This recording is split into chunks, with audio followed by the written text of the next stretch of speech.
This happened just last month, October 2025. I'm 28, living alone in a tiny rental on the edge of the Nebraska Sandhills. My job is remote penetration testing for a cybersecurity firm out of Omaha, so my schedule is whatever I want it to be. Lately, that means 4 p.m. to 4 a.m. Headphones on, energy drinks stacking up like artillery shells. The only place still open when the hunger hits is a 24-hour Sinclair station 23 miles down a two-lane county road that Google Maps still calls unpaved in sections. Translation: washboard gravel, coyotes, and zero cell signal for the last 12 miles. It was 2:17 a.m. when the stomach cramps finally won. I threw on yesterday's hoodie, grabbed the keys to my beat-up Outback, and rolled out. No traffic, obviously. Just my headlights carving tunnels through the dark, and the occasional reflectors flashing. Like animal eyes, the Sinclair appears out of nowhere. One island of fluorescent light in a sea of grass. I parked beside the only other vehicle in the lot. A dusty silver F-150 with Colorado plates and a dented tailgate that looked fresh, inside. The clerk, a kid who can't be older than 19, barely glanced up from his phone. I nodded, headed for the roller grill. While the taquito spun, I paced the drink aisle because sitting still at 2 a.m. feels like surrender. That's when I saw the boots, they were sticking out from the bottom of aisle 3. Men's size 12, scuffed Red Wings, soles caked with dried mud. The legs attached to them were folded awkwardly, knees up, like the guy had sat down hard and never bothered to stand again. A black Carhartt jacket hung off one shoulder. I couldn't see his face, just the crown of a filthy baseball cap tilted forward. He was staring straight into the glass door of the milk cooler, forehead almost touching it, breath fogging the window in slow, deliberate puffs. I froze. The clerk was still scrolling. The only sound was the hum of the coolers and the ding of the taquito timer. I told myself he was just drunk or tweaking, or both. Rural Nebraska at 2 a.m. Pick your poison. I grabbed my food, paid, and got out. The F-150 was gone. I noticed it the second I stepped outside. My Outback sat alone. Under the buzzing lights, the Colorado truck had vanished without a sound. Weird, but whatever. I climbed in, tossed the taquito on the passenger seat, and pulled back onto the county road. Gravel pinged the wheel wells. My high beams caught the reflectors, stretching ahead like runway lights. 5 miles out, the headlights appeared behind me, 2 white eyes growing fast. I was doing 60 on loose gravel.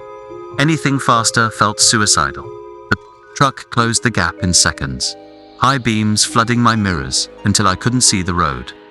I eased right to let him pass. He, DIDN, single quotes, T.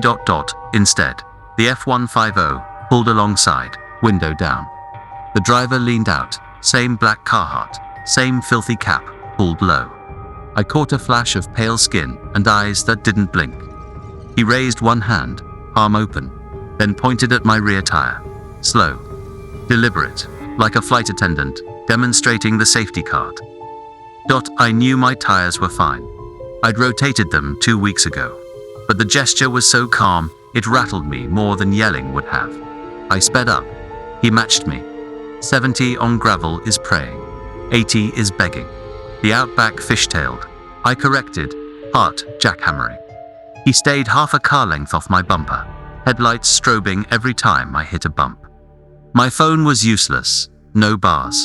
The nearest town was 15 miles back, the way I came. Ahead, nothing but sandhills, and the occasional windmill silhouette.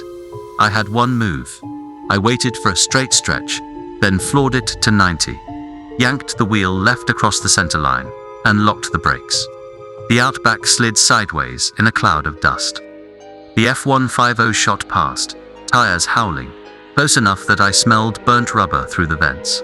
I threw it in reverse, spun 180, and hammered back toward the Sinclair. The truck's brake lights flared red in the distance, then swung a U-turn of its own. Headlights growing again.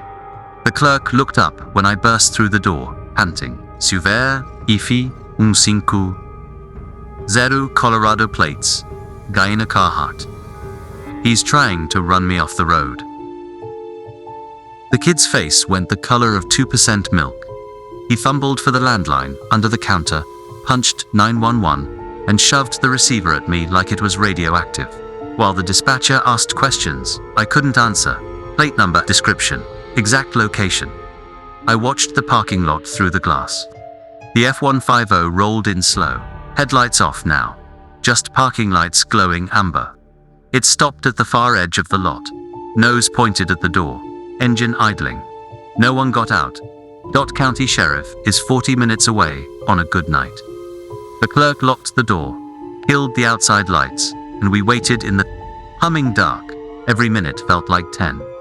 At one point, the truck's dome light flicked on, just long enough for me to see two silhouettes inside.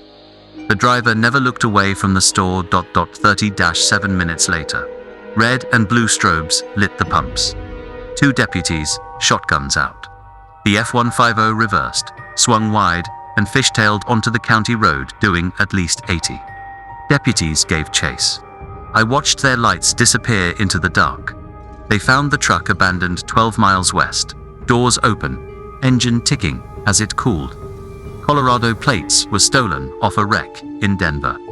Inside, zip ties, duct tape, a half-empty bottle of chloroform, and a Polaroid of my Outback parked under the Sinclair lights. Time-stamped 2:09 a.m. I'd been inside maybe 4 minutes when that picture was taken. The deputies ran the thing. Got nothing.